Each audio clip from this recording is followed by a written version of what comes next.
देशात सुवर्णनगरी म्हणून ओळख असलेल्या जळगावच्या सराफ बाजारामध्ये सोने आणि चांदीचे दर हे गगनाला भिडले होते. मात्र गेल्या 3 दिवसांचा जर विचार केला तर सोने आणि चांदीच्या दरामध्ये मोठी घसरण झाल्यामुळे जळगावच्या सराफ बाजारामध्ये ग्राहकांनी सुवर्णनगरी ही गजबजल्याचं पाहायला मिळतं आहे. जळगावच्या सराफ बाजारामध्ये सोन्याचे दर हे जर 94,000 रुपयांपर्यंत पोहोचले होते, तर चांदीने सुद्धा 1 लाखांचा आकडा पार करून चांदी ही 1,05,000 रुपयांवर GST सह पोहोचली होती. मात्र आता गेल्या 3 दिवसांचा जर विचार केला तर सोन्याच्या दरामध्ये तब्बल 3,313 रुपयांनी घट झाली आहे. तर दुसरीकडे चांदीचे दरसुद्धा 12,360 रुपयांनी कमी झाल्यामुळे कुठेतरी सुवर्णनगरीत येणाऱ्या ग्राहकांना दिलासा मिळालेला आहे. आजचा जर दर विचार केला तर सोन्याचे दर हे आज GST सह 91,670 रुपये आहेत. तर चांदीचे जे दर आहेत ते 92,700 रुपये आहेत.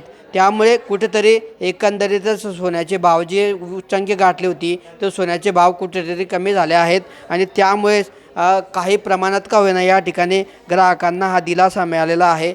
आपण जर बघितलं तर या ठिकाणी आपण आता जळगावच्या सराफ बाजारात आहोत आणि या ठिकाणी आपण जर बघितलं तर गेल्या काही दिवसांपासून शुकशुकाट असलेल्या या सराफ बाजारांच्या दुकानांमध्ये आज कुठेतरी ग्राहकांनी ही सुवर्णनगरी गजबजलेली आहेत, दुकानं गजबजलेली आहेत. आता लग्नसराईचे दिवस आहेत आणि लग्नसराईच्या दिवसांमध्ये सोन्याच्या दरामध्ये प्रचंड वाढ झाली होती. चांदीचे दरसुद्धा वधारले होते. मात्र आता गेल्या 3 दिवसांचा जर विचार केला तर सोन्या आणि चांदीच्या दरात मोठी घसरण झाल्यामुळे सोन्याचे दर हे 92,000 रुपयांवर पोहोचले आहे. तर चांदीचे दरसुद्धा 92,000 रुपयांवर पोहोचलेले आहे.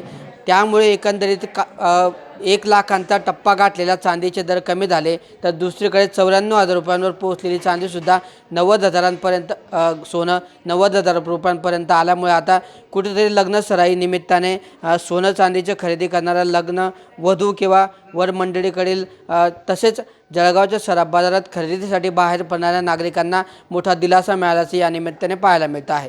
किशोर पाटील, TV9 मराठी, जळगाव.